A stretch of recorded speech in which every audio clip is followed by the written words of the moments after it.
ನಮಸ್ಕಾರ ವೀಕ್ಷಕರೇ, ಮೋಜೋ ಟಾಕೀಸ್ಗೆ ಸ್ವಾಗತ. ನಾನು ಭರತ್ ಕೊಠಾರಿ. ಸೂಪರ್ ಸ್ಟಾರ್ ರಜನಿಕಾಂತ್ ನಟನೆಯ ಕೂಲಿ ಚಿತ್ರ ರಿಲೀಸ್ ಆಗಿದೆ. ಸಿನಿಮಾದ ಬಗ್ಗೆ ಅಭಿಮಾನಿಗಳು ತಮ್ಮದೇ ರೀತಿಯಲ್ಲಿ ಮಾತುಗಳನ್ನ ಆಡ್ತಾ ಇದ್ದಾರೆ. ಆದ್ರೆ ಈ ಸಿನಿಮಾದ ಬಗ್ಗೆ ನಿಜವಾದ ಸಿನಿ ರಸಿಕರು ಹೇಳೋದೇನು? ಸಿನಿಮಾ ಚೆನ್ನಾಗಿದೆಯಾ ಅಥವಾ ರಜನಿ ಸ್ಟೈಲ್ ಬಿಲ್ಡಪ್ ಗಳಿಗೆ ಸೀಮಿತನಾ? ಅಮೀರ್ ಖಾನ್, ನಾಗಾರ್ಜುನರಂತಹ, ಉಪೇಂದ್ರಂತಹ ಘಟಾನುಘಟಿಗಳು ಯಾವ ಮ್ಯಾಜಿಕ್ ಅನ್ನ ಮಾಡಿದ್ದಾರೆ? ಇದರ ಬಗ್ಗೆ ಸಂಪೂರ್ಣ ರಿವ್ಯೂ ಅನ್ನು ನೋಡೋಣ ಬನ್ನಿ ನಿಮ್ಮ ಮೋಜೋ ಟಾಕೀಸ್ ನಲ್ಲಿ. இங்க இருக்கிற 14,400 பேர்ல எனக்கு தேவை அந்த ஒரு கூலி, அந்த ஒத்த கூலி. ಅಂದ ಹಾಗೆ ಕೂಲಿ ಸಿನಿಮಾ ಬರೋಬ್ಬರಿ 170 ನಿಮಿಷ ಸಾಗುತ್ತೆ. ರಜನಿಕಾಂತ್ ಸಿನಿಮಾ ರಂಗಕ್ಕೆ ಎಂಟ್ರಿ ಆಗಿ 50 ವರ್ಷ ಕಳೆದಿರುತ್ತದೆ. ಈ ಸಂದರ್ಭದಲ್ಲಿ ಬಂದಿರೋ ಈ ಸಿನಿಮಾಗೆ ಈಗ ನಾನಾ ರೀತಿಯಲ್ಲಿ ವಿಶ್ಲೇಷಣೆ ಮಾಡಲಾಗ್ತಾ ಇದೆ. ಧಮ್ಮಿಲ್ಲದ ಕಥೆಯನ್ನ, ಹೆಣಬಾರವನ್ನ ರಜನಿಕಾಂತ್ ಹೆಗಲ ಮೇಲೆ ಹೊರಿಸಿ ಚಿತ್ರಮಂದಿರಕ್ಕೆ ಬಿಡಲಾಗಿದೆ ಎಂಬ ಮಾತು ಚಿತ್ರ ವಿಮರ್ಶಕ ಜೋಗಿ ಅವರಿಂದ ಬಂದಿದೆ. ಜೋಗಿ ಹೇಳುವಂತೆ ಸಿನಿಮಾಗಿಂತ ಪ್ರೀ ರಿಲೀಸ್ ಇವೆಂಟ್ ನಲ್ಲಿ ರಜನಿಕಾಂತ್ರ 41 ನಿಮಿಷದ ಭಾಷಣವೇ ಚೆನ್ನಾಗಿತ್ತು. ಚಿತ್ರದ ನಿರ್ದೇಶಕ ಲೋಕೇಶ್ ಕನಕರಾಜ್ ನಾನ್ ಲೀನಿಯರ್ ಕಥೆ ಹೇಳೋದ್ರಲ್ಲಿ ಎಕ್ಸ್ಪರ್ಟ್ ಅಂತ.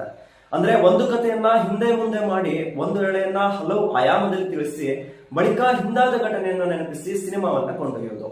ಕನ್ನಡದಲ್ಲಿ ಕಾಶಿನಾಥ್, ಉಪೇಂದ್ರ, ಸುನಿಲ್ ಕುಮಾರ್ ದೇಸಾಯಿರಂತಹ ಅನೇಕ ನಿರ್ದೇಶಕರು ಆಗಿನ ಕಾಲದಲ್ಲಿ ಇದನ್ನ ಮಾಡಿದ್ದಾರೆ ಬಿಡಿ. ಆದರೆ ಲೋಕೇಶ್ ರಜನಿಕಾಂತ್ರನ್ನ ಹಾಕಿಕೊಂಡು ಕಥೆಯ ಇಲ್ಲದ ಕಥೆಯನ್ನ ಗಣೇಶ್ ಬಿಡಿ ಲೆವೆಲ್ಗೆ ಇಳಿಸಿರುವುದಕ್ಕೆ ರಜನಿ ಅಭಿಮಾನಿಗಳೇ ತಲೆ ಚಚ್ಚಿಕೊಳ್ಳುತ್ತಾರೆ. ಪೊಲೀಸರನ್ನ ಕಳ್ಳರಂತೆ ತೋರಿಸುವುದು, ಪ್ರೇಯಸಿಯನ್ನ ಕೊಲೆಗತೆಯನ್ನಾಗಿ ಮಾಡಿರುವುದು, ಹೀಗೆ ಸಿನಿಮಾದಲ್ಲಿ ಕೆಲವೊಂದು ಅಷ್ಟಾವಕ್ರಗಳೇ ಜಾಸ್ತಿ. ಕಥೆ ಇನ್ನಷ್ಟು ಬಲ ತರಲು ಸೂಪರ್ ಸ್ಟಾರ್ ಗಳನ್ನ ಹಾಕಿಕೊಳ್ಳುವುದು ಸಹಜ. ಆದರೆ ಇಲ್ಲಿ ಕಥೆಯೇ ದುರ್ಬಲವಾಗಿರುವಾಗ ಸ್ಟಾರ್ಗಳೆಲ್ಲ ಮಿಂಚಿ ಮರೆಯಾಗುವಂತಾಗಿದೆ. ಅಮೀರ್ ಖಾನ್ ಚಿತ್ರದ ಕೊನೆಯಲ್ಲಿ ಉಪೇಂದ್ರ ಬಳಿ ಬೀಡಿ ಕೇಳಲಷ್ಟೇ ಮಜಾ ಕೊಟ್ಟಿದ್ರೆ, ನಾಗಾರ್ಜುನ್ ಮತ್ತು ಉಪೇಂದ್ರ ತಮ್ಮ ಪಾತ್ರಕ್ಕೆ ಜೀವ ತಂದಿದ್ದಾರೆ. ಶ್ರುತಿ ಹಾಸನ್, ರಚನಾ ರಾಮ್ರಂತಹ ನಾಯಕಿಯರು ಮಳೆಯಲ್ಲಿನಿಂದ ಗುಬ್ಬಚ್ಚಿಯಂತೆ ಕಣ್ಣು ಕುಳುಕಿಸುವಷ್ಟೇ ಸೀಮಿತ. ಕೂಲಿ ಚಲನಚಿತ್ರದ ಸ್ಕ್ರಿಪ್ಟ್ ಮಿಶ್ರ ಪ್ರತಿಕ್ರಿಯೆಯನ್ನ ಪಡೆದಿದೆ. ಲೋಕೇಶ್ ಕನಕರಾಜ್ ನಿರ್ದೇಶನದಲ್ಲಿ ರಜನಿಕಾಂತ್ ಅವರ 50 ವರ್ಷಗಳ ಸಿನಿಮಾ ಜೀವನಕ್ಕೆ ಗೌರವ ಸಲ್ಲಿಸುವಂತೆ ಬರೆಯಲಾಗಿದೆ. ಸ್ಕ್ರಿಪ್ಟ್ ಆಕ್ಷನ್ ಭಾವನೆಗಳು ಮತ್ತು ರಜನಿಯ ಮಾಸ್ ಅಂಶಗಳನ್ನ ಸಂಯೋಜಿಸಿದೆ. ಆದರೆ ಕೆಲವು ವಿಮರ್ಶಕರು ಕಥೆಯನ್ನ ಗೊಂದಲಮಯವೆಂದು ಮತ್ತು ಹೆಚ್ಚು ಐಡಿಯಾಗಳು ಇದ್ದರೂ ಪ್ರಭಾವ ಕಡಿಮೆ ಎಂದು ಹೇಳಿದ್ದಾರೆ. ಮೊದಲ ಅರ್ಧ ಭಾಗದಲ್ಲಿ ರಜನಿಯ ಸ್ವಾಗ್ ಮತ್ತು ಆಕ್ಷನ್ ಸೀಕ್ವೆನ್ಸ್ ಉತ್ತಮವಾಗಿದ್ದರೂ ಎರಡನೇ ಅರ್ಧದಲ್ಲಿ ಕೆಲವು ಭಾಗಗಳು ಉದ್ದವಾಗಿ ಅನಿಸುತ್ತದೆ. ಚಲನಚಿತ್ರದ ಕಥೆ ಚಿನ್ನದ ಕಳ್ಳ ಸಾಗಾಣಿಕೆಯ ಸುತ್ತ ಹೆಣೆಯಲಾಗಿದೆ. ರಜನಿಕಾಂತ್ ದೇವ ಪಾತ್ರದಲ್ಲಿ ಕೂಲಿ ನಾಯಕನಾಗಿ ಕಾಣಿಸಿಕೊಳ್ಳುತ್ತಾರೆ. ಅವರು ದುಷ್ಟರ ವಿರುದ್ಧ ಹೋರಾಡುತ್ತಾರೆ. ಕಥೆಯಲ್ಲಿ ದ್ರೋಹ, ಪ್ರತೀಕಾರ ಮತ್ತು ಕುಟುಂಬ ಭಾವನೆಗಳು ಮಿಶ್ರಿತವಾಗಿದೆ. ಇದು ಲೋಕೇಶ್ ಸಿನಿಮ್ಯಾಟಿಕ್ ಯೂನಿವರ್ಸ್ ಭಾಗವಾಗಿದ್ದು, ಹಿಂದಿನ ಚಿತ್ರಗಳಂತಹ ವಿಕ್ರಮ್ ಮತ್ತು ಲಿಯೋದ ಸಂಪರ್ಕಗಳಿವೆ.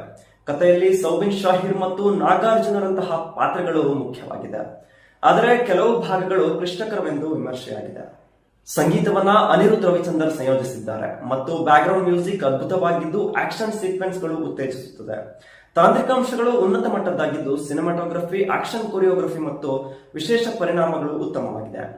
ಚಿಕಿತು ಹಾಡು ಮಲ್ಟಿ ಲ್ಯಾಂಗ್ವೇಜ್ AI ಲಿಪ್ಸಿಂಗ್ ತಂತ್ರಜ್ಞಾನದೊಂದಿಗೆ ಹೊಸತನವನ್ನ ತಂದಿದೆ. ಆದರೆ ಕೆಲವು ಹಾಡುಗಳು ಫ್ಲಾಟ್ ಅನಿಸುತ್ತದೆ ಎಂದು ಕೆಲವು ಅಭಿಪ್ರಾಯ. ಅಭಿಮಾನಿಗಳು ಚಿತ್ರವನ್ನ ಪೂರ್ಣ ಮಾಸ್ ಎಂಟರ್ಟೈನರ್ ಎಂದು ಹೊಗಳಿದ್ದಾರೆ.